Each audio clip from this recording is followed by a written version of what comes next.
The next topic of the chapter is key features of Indian constitution. अब हम इसके key feature पढ़ेंगे Indian constitution के। Listed below are some of the key feature of the Indian constitution. तो सबसे पहला की feature है कि रिटन कॉन्स्टिट्यूशन है, हमारे देश का संविधान जो है वो लिखा हुआ है।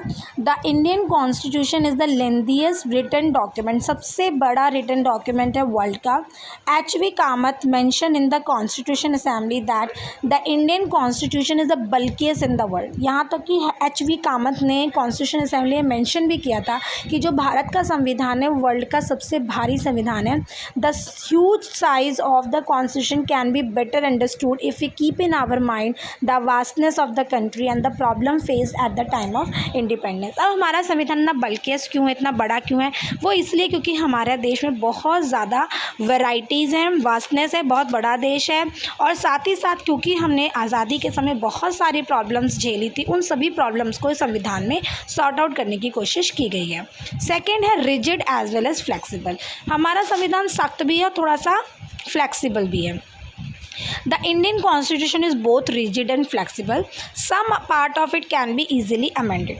ठीक है, क्यों कहा गया है कि ये रिजिड और फ्लेक्सिबल दोनों हैं? क्योंकि संविधान के कुछ हिस्से तो ऐसे हैं जिससे आसानी से हम सुधार कर सकते हैं, बदले जा सकते हैं। By the simple majority of both the houses, दोनों ही हाउसेस की सिंपल मेजॉरिटी से चेंज किए जा सकते हैं पार्लियामेंट के। और some part of it required 2/3 majority of both the houses and even the approval from the state legislature. कुछ हिस्से ऐसे हैं जिसमें 2/3 मेजॉरिटी चाहिए दोनों हाउसेस की, और स्टेट जो विधानसभा होती है उनका अप्रूवल भी चाहिए।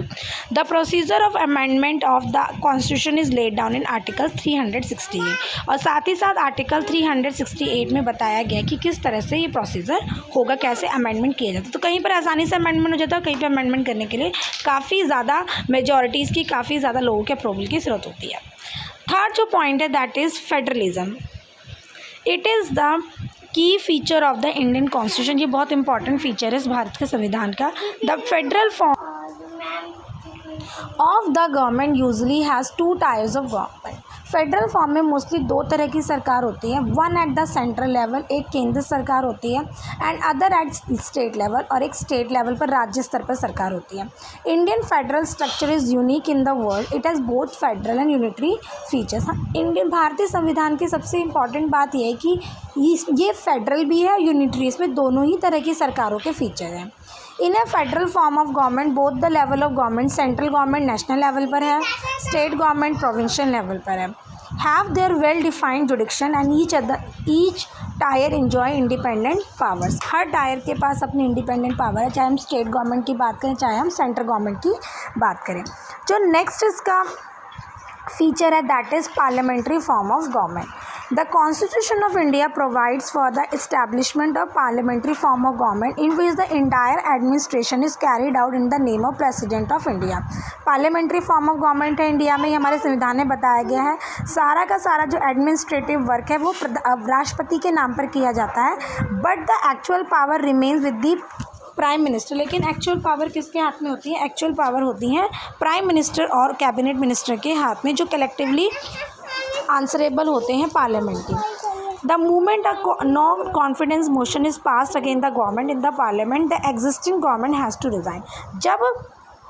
जब भी पार्लियामेंट में सरकार के खिलाफ नो कॉन्फिडेंस कि अब हमें सरकार पर विश्वास नहीं है, ये मूवमेंट पास हो जाता है, उसी समय सरकार को रिज़ाइन करना पड़ता है।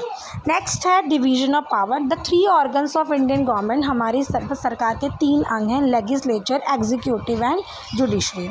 The power of these 3 organs as are well defined under the constitution. इन तीनों ही ऑर्गन्स की पावर जो है संविधान में बताई गई है। No organ can exercise unlimited power, पहले किसी भी अंग को अनलिमिटेड पावर नहीं दी गई है। Each organ can check the power of the others, हर ऑर्गन, हर अंग को दूसरे की पावर पर चेक करने का अधिकार दिया गया है। This has resulted in a balance of power among various organ of the government. इससे क्या होता है कि सरकार के सभी अंगों के बीच में एक बैलेंस बना रहता है। Next is fundamental right. Fundamental right secure the citizen of India against the arbitrary and absolute exercise of power by the state. सभी नागरिकों को कुछ फंडामेंटल राइट्स दिए गए हैं. The constitution of India guarantees the right of the individual against the state as well as against individual. बहुत सारे अधिकार जो हैं वो फंडामेंटल राइट्स के रूप में हमारे नागरिकों को दिए गए हैं ताकि किसी भी तरह के व्यक्ति से या राज्य से उन्हें खतरा ना हो. Our constitutional expert included a separate unit on fundamental right in part 3 of the Indian constitution. और भारतीय संविधान के पार्ट 3 में फंडामेंटल राइट को सेपरेटली बताया गया.